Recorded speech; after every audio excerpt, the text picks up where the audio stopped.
89.9 KMOJ, the People Station. What's up, Twin Cities? It's your girl, Glam Life Kim. And of course, today is Minneapolis 360 with one of my favoriteest people in the whole wide Minnesota and beyond. What's up, Anthony Taylor? I love when you say that, though. I just feel good. It's always reciprocated because you're always one of my favorite people of all time. It's been almost 8 years since we've been doing this show. Oh, my God. Man. Can you believe it's been that long? It's a long time, yeah. Wow. What's interesting about how we get down on this show? It's just so easy with us. You know what I'm saying? It is. And it's information for people, and, it's just it's a vibe. And you're it's in studio. A vibe. Yeah. And we do have great information that everybody that tunes in to KMOJ needs to hear about. That's right. And that they need to share. That's what's up. Yeah, absolutely. Sharing is caring. Sharing is caring, and knowledge is power, right? That is very true. You definitely have to be able to share what you know with the people you love, your community, and that's a beautiful thing. That's what we hear on this earth. That's why we are here, and that's what we do, right? Absolutely. That's what we do. Absolutely. And it's always a good time. Always a good time. And it's always my pleasure, y'all, to be with you every second and fourth Wednesday of the month. My name is the month, and it's almost. Well, we ain't go. I was. It's going too fast. We ain't go there, but too fast. I was going to jinx it, but it's not going to happen, y'all. No. Yeah. So and it's beautiful. So this is Minneapolis 360. I'm your host, Anthony Taylor, from the city of Minneapolis, riding shotgun, always with Glam Life Kim. My pleasure. Always to be here in studio. When we talk about a vibe, y'all, it's real. So a lot of us have not had the opportunity to come into the studio, but if you ever have a chance, the vibe is just really dope. Yeah, swing by. Yeah, I come in and I meet a new friend. You know what I'm saying? Like it's Marvin crazy. is in the building. But he got that 76ers cap, so that's in question. Uh-oh, it's a little questionable. A little questionable. Sus.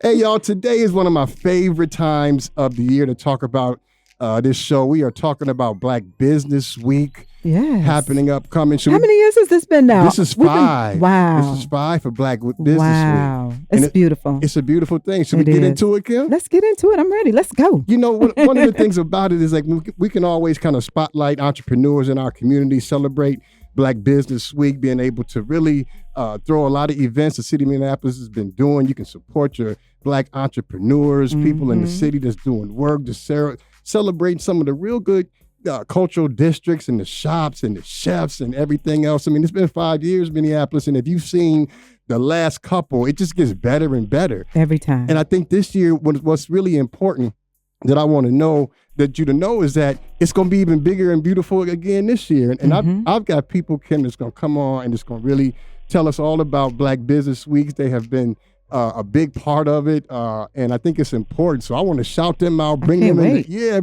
the air. I want to introduce Deebaa Sirdar, Senior Policy Aide to Councilmember Andrea Jenkins, and Chef. I want to be clear, Chef Lachelle Cunningham, owner, Healthy Roots Institute, and the City Food Studio. What's up, y'all? Welcome. And welcome to Minneapolis 360. Hey. I love it. For having us. Yes. Absolutely. And I love y'all being here. So we're going to jump into it. This is a 30-minute show, and we already down 8 minutes. So, Deebaa, let's go. Tell us what you do for the city of Minneapolis. Yes, sir. So again, Deebaa Sirdar. I'm a policy aide in the Ward 8 office of Councilmember Andrea Jenkins. Shout out to Councilmember Jenkins and everyone in the Ward 8. Yeah. So I've been serving the communities of the 8th Ward for over a decade, and I'm so excited that Black Business Week is happening at George Floyd Square this year. I love it. Yeah, it's an area that's important and sacred for so many reasons. Of course, I'd be remiss not to say the murder of George Floyd by Minneapolis police officers is, of course, a stain in our city and has impacted what happens there in some deeply challenging and yet meaningful and beautiful ways. And I just really love that there's a strong community there. And also some amazing businesses. But I've been a part of some really important work, I'd say, over the years to preserve the rich African-American history of the South Side in Ward 8. And that's been done through local historic designation projects, through walking tours, through small area plans, where I get to help convene community around the work. And I've just been really blessed to be in partnership with people and elders in the community who've been doing the work way longer than I have. But 38th Street has been central to a lot of that really important history. Absolutely, Yeah. 100%. So, Lachelle, introduce yourself. Yeah, Chef Lachelle here. Thank you so much again for having me. I'm a local chef in the Twin Cities and entrepreneur. I feel like I carry that title chef and it's real glamorous, but like the real inside of me is entrepreneur and business owner. I own City Food Studio, which is a shared kitchen right on 38th in Chicago, also known as George Floyd Square. And we rent space to food businesses and do incubation for people in the food space who want to, be entrepreneurs. And then I also have a company called Healthy Roots Institute where we provide education across the food space, from cooking workshops to culinary workforce development to food business development training and consulting. And so really excited about this opportunity to host the kickoff event for Black Business Week in this historically, Black, and right now it has a very important space right on 38th in Chicago, where the murder of George Floyd took place 5 years ago. And in spite of that, there's many businesses that are there that are wanting to thrive, and have had some challenges, since that has happened.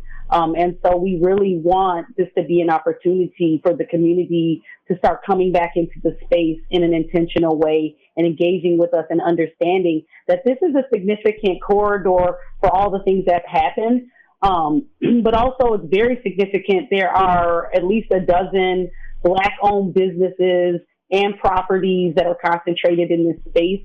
And I don't know where else that exists in the Twin Cities when it comes to specifically African-American, descendants of enslaved ancestors that, have been socially and economically disadvantaged for, many, generations. And so to really think about this space and just the legacy of the 38th Street corridor there, and the Black community, the Black business community, and just Black community that was thriving on 38th and 4th. And, all of that development, the Bethany Community Center, the center, all the different neighborhood organizations that basically kind of come together on that corner of 38th in Chicago. And so it's just a really important, not only like time, space, there's a lot that's coming together. And the vision that I have behind this has to do with, another collaboration and communities of practice event that we were planning with our cohort with some United Way collaborative community development work. And so, I'm just excited about that. I know I kind of went on, so I'll stop there because I know you got some questions. Yeah, you good, sis, and I appreciate it, both you and Deebaa. One of the things, just real quick before I turn it over to you, Deebaa, like there's so much significance around that area. And a lot of people who don't know just want to talk about the square, right? Like the square and what happened with the murder of George Floyd. But there's always been some history in that area. And I know Councilmember Jenkins has been heavily involved, and Deebaa, because you've been side by side with her. There's so much more to that, and I'm glad that things are happening there. And when we talk about Black Business Week, Deebaa, like this is the 5th year, and I'd love for you to talk more about just exactly what is Black Business Week. Yeah, thank you so much. It is the 5th annual initiative for Black Business Week, and it's happening July 24th through July 31st. And so the city of Minneapolis really, in order to help launch the National Black Business Month of August, has created something unique and special in Minneapolis with a week-long program. And so people can join the many events and celebrate Black Business Week.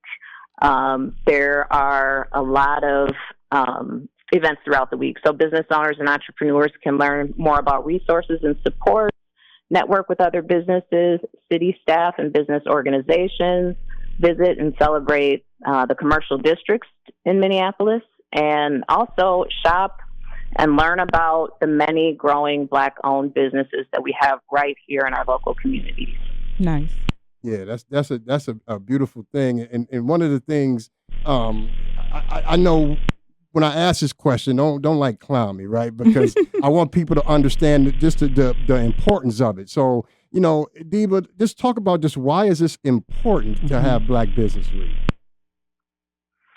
Oh gosh, it's so important, and I've already heard Lachelle touch on it. I've heard you touch on it, but we know that the inequities are deep and they're persistent.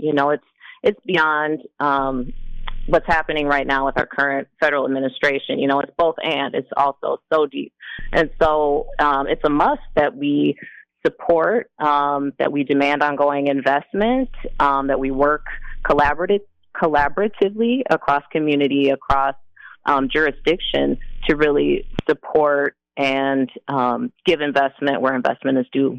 Yeah, absolutely. And Lachelle, Chef Lachelle, I want to make sure I honor you. Like, you're doing the kickoff event, right? First of all, I've tasted your food. Yes. It's just like, man, like it's good, bro. Oh man, it's so good. I've been lucky to have your food a few times, and I always enjoy it. But you're hosting this kickoff event. Just tell us what that's going to be like.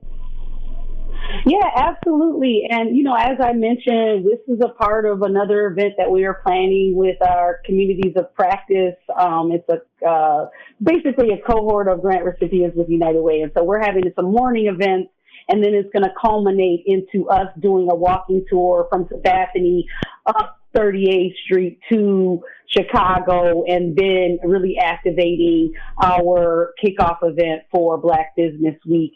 And we know, the importance. You already spoke about the space with the murder of George Floyd, and a lot has happened. 5 years has passed, and it's really time to start to think about where we're going in the future. And people have been thinking about that. And I think this kickoff event is the opportunity for us to really be a catalyst, to really showcase Black economic resilience, creativity, and how we collaborate, and what's really going on in this space.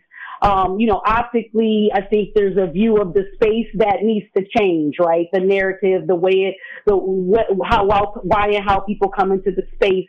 We come to memorialize, to give respect and show honor to what happened to George Floyd in that space. And we want this space to also be what it is, which is celebrating the Black businesses that are there, and really more than just a memorial of something tragic that happened, but really a place that we can come and really see revitalization and the life of what the Black-owned businesses there. And it's not just Black-owned businesses. It's actually a diverse community that represents many ethnicities across the board. But of course, we're talking about the importance of Black business and this particular kickoff.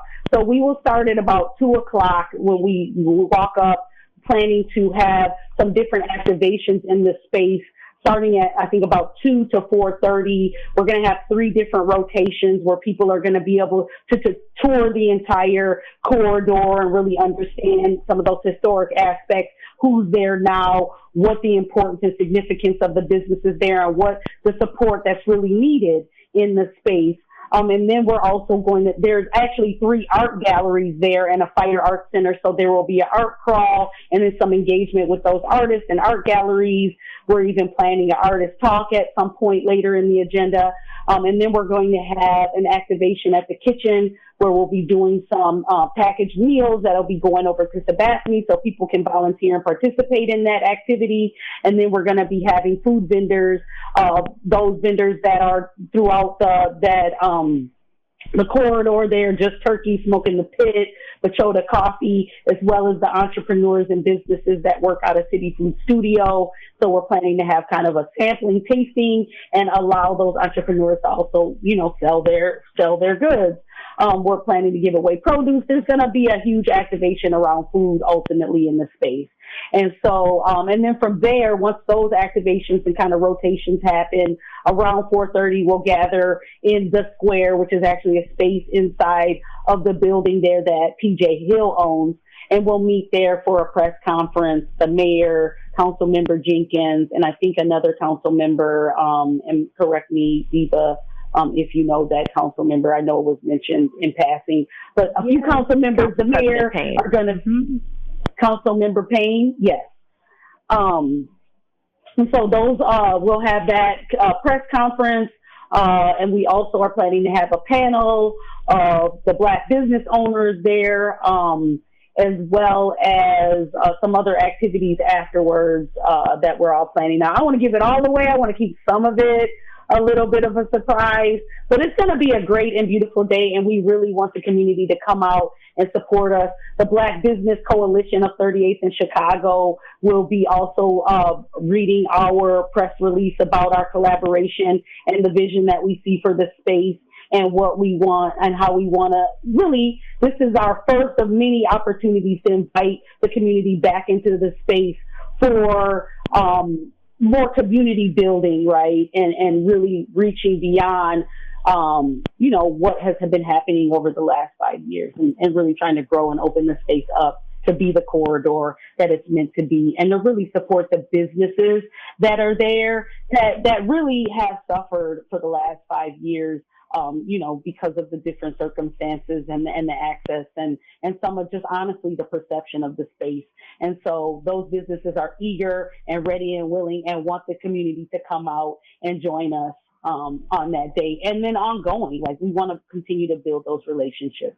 Minneapolis, we are talking about Black Business Week coming up. Like there was so many good stuff that both Deebaa and Lachelle had dropped. And just Lachelle, just real quick before I go to Deebaa, like you're partnering with the people who are in that space. Like I love the fact that I see Can Do. I love the fact that I see Agape and Sabathani. Mm-hmm. Like, you can't have these events without these, I call them OGs, right? Being a part of that. Exactly. So to me, I think that's a beautiful thing. Mm-hmm. And one of the things that I think is really important, right, is that sometimes we have to be able to think in the future, right? And how do we keep our momentum up and what's next, right? Yes. And I think that's super important. And Deebaa, like, and Lachelle, I want both of you guys to answer this question. Is like, how can Black business owners keep up the momentum, right? So after these celebrations that happen, we get hundreds and thousands of people coming. Like, what's the key to really keep connected and get resources and people to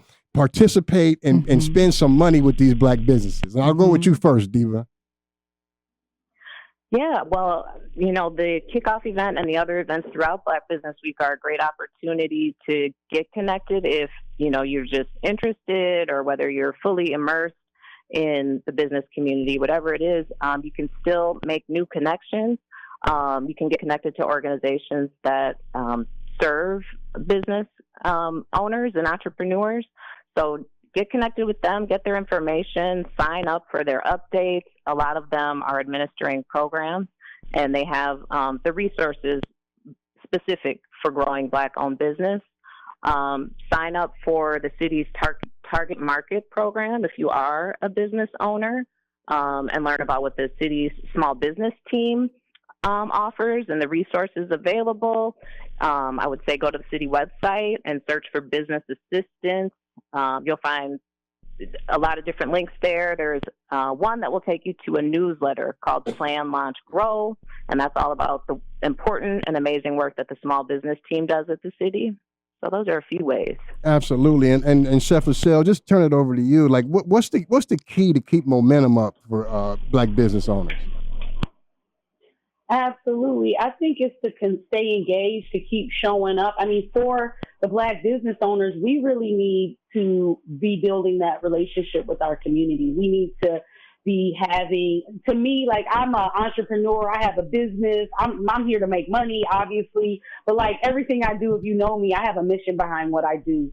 And I think that is something that's important, especially in the Black community, that like a lot of us want to have like a meaning behind what we do, and really connecting with other people that are like-minded in our community. And how do we build that unification together? How do we support each other beyond this? How do we show up for each other? What do you have going on? Let's get in the same room and talk. You mentioned this, the Can Do and Sabathani. Sabathani is like the oldest, historic Black community center in our city, and Can Do, and the relationship between them and what we've been building together, and now spreading that relationship out into the 38th and Chicago Business Coalition. Like, if you really sat and see how we sit together and we hold space together, like there's hard conversations, there's arguments, but there's like a beauty, there's like this community where we're holding each other up. That is what we need to be successful. We need to be unified, not just that I'm coming to buy your food or you're coming to buy mine, but like, how are we sitting down and saying, oh, I'm doing this, oh, I'm doing that. My relationship with Can Do and Sabathani over the last year of us collaborating together has blossomed into like so many different trajectories that we did not even know that we were doing together when we first applied for that United Way grant. And now we're collaborating in all of these ways. I'm literally getting the chills talking about it right now, because the ways that we're able to like grow, and to me it's about synergy. Synergy is when two or more people or things or whatever come together to create something greater than they create individually. And that's what we need to be thinking about and understanding. So often we're pitted against each other, and there's a lot of divisiveness, and there's so many reasons for us to be divided for whatever reason. Sometimes it might be, oh, your tone wasn't right, you know what I mean, and stuff like that. But we need to be able to move past that type of stuff and understand, like, this is all a part of our culture. And sometimes, like, that's the way we communicate. But at the end of the day, like, we got each other's back. And we know, like, all of our intentions are, you know, that when we have that understanding that we have a similar intention together, we can go further together. You know, there's that old African proverb that says, if you want to go, what is it? If you want to go far, go fast. Or I'm sorry, if you want to go quick, you know, go alone. But if you want to go further, you go together. I think I might be messing that up. But the point is, like, yeah, that's important. I think it's very important now, especially with considering how things are going with DEI and just them trying to, you know, shy away from that. So just in case these opportunities, you know, aren't available later, you know, that was a great question, Anthony, because how do we keep this going even after? Absolutely, because there's so many attacks on us, right, in our communities, right, and we look at it every day. And you know, Kim, you're an entrepreneur yourself too, so you understand the way to be connected and how do you work together, right? It's important. It's very important to work together. And like she said, you can get so much more further when you work together than riding solo. And that's like you and I. Yeah, that's the truth, you know, because I couldn't do this by myself, you know what I'm saying? So hey, we got a lot further together. Absolutely. Prime example, y'all. In Minneapolis, we are talking about Black Business Week. We got about 3 minutes left, Deebaa. I know there's a lot more events. And thank you, Chef Lachelle, for breaking that down, because I wish we had more time, because I would love to talk more about that. And the thing I think sometimes with some of our processes as a city government is we pit people against each other too, right? And I think that's always been an issue as well. So we have to be able to fight against that too, right? So Deebaa, talk about some of the other events that's happening for Black Business Week. Yes, sir. So there's going to be a variety of events, including panel discussions. There will be wellness and self-care activities, professional development opportunities, and of course, shopping with vendors, shopping with businesses, learning about not just products, but services and organizations and the rich arts. All of that is incorporated into the week. So on Friday, July 25th, the Rojo Collective is hosting an all-day business conference at the MIA, the Minneapolis Institute of Arts. On Saturday, the 26th, there will be 2 fun shopping events on the north side, a street mall at Capri Theater from 10 a.m. to 6 p.m. So that will have shopping, food, music, just a really fun day hosted by the West Broadway Business Area Coalition, which has also been a really important partner with Black Business Week. So those authentic partnerships that you talk about, they're so important for reaching community. And I just love the Capri Theater, love what they're doing. They've continued to grow and expand. Also on the 26th from 1 to 4 p.m., Weber Camden Neighborhood Organization is hosting the Black Business Expo at the Northside Epicenter, and that's a vibrant, family-friendly block party uplifting Black-owned businesses. And everyone's invited. Both events are still accepting vendor applications. You can learn about that and more at www.shop westbroadway.com. And then on July 30th, the Black Business Week Summit will take place at the Midtown Global Market in South Minneapolis from 1 to 5. And the Neighborhood Development Center has planned the activities for the day. There will be an opportunity to get your headshots, wellness workshops, resource fair, cooking demos, and so much more. I'm doing that cooking demo, okay? Okay, all right. All right. All right. Yeah. You'll see me there. You'll see me there. Beautiful. Sorry to interrupt. No, you're fine. We probably got to end this segment. I wish I could love to talk to y'all a lot longer. I love this, and I said that, Kim, in the beginning of this show. It keeps getting better and better every year. So, and I was at most of these last year. I know by the Capri when we had that street mall. I mean, they got a bouncy house out there. My son was getting busy in the bouncy house. I love it. Yeah, it's a beautiful thing. So is. Minneapolis Black Business Week coming up. I want to thank Deebaa and Chef Lachelle for being on today. I cannot wait till y'all to come on next year and talk about 2026 Black Business Week. So appreciate y'all. Thank you for all your efforts. Thank you. Appreciate you. Thank you, Lachelle. Absolutely. Thank you. Look forward to seeing y'all there. All right. Absolutely. It's going to be a lot of fun. It's going to be a lot of fun. And I love the energy, right? Just the energy that you can tell from our guest, Kim, and this is going to be a beautiful thing. So beautiful. I can't wait. Good to see you. You as well, always.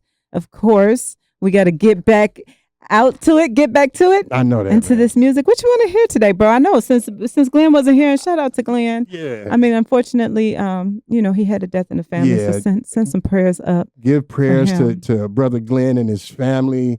When anybody passes, we all feel it, even if we're not related, Kim. Yes. You know what I'm saying? We do. We feel that. So send some prayers and safe traveling off for our brother Glenn. That's right. But we do have Marvin in the building filling in for him. And of course, Walter Q. Bear Banks, I believe, is over at Brookdale Health. So he should be coming up next. Yeah. And then don't forget that on July the 18th, it's Lovers and Legends, right. Yes, featuring Donnell Jones, Kiki White, and Carl Thomas, and that's going down at the Orpheum Theater. So be there or be square because KMOJ will be in the building. It's going to be some babies made that night. Oh my God, it's going to be a whole bunch. You think we're going to, it's a whole new economy about to. It's going down, y'all. Keep listening. We'll be right back.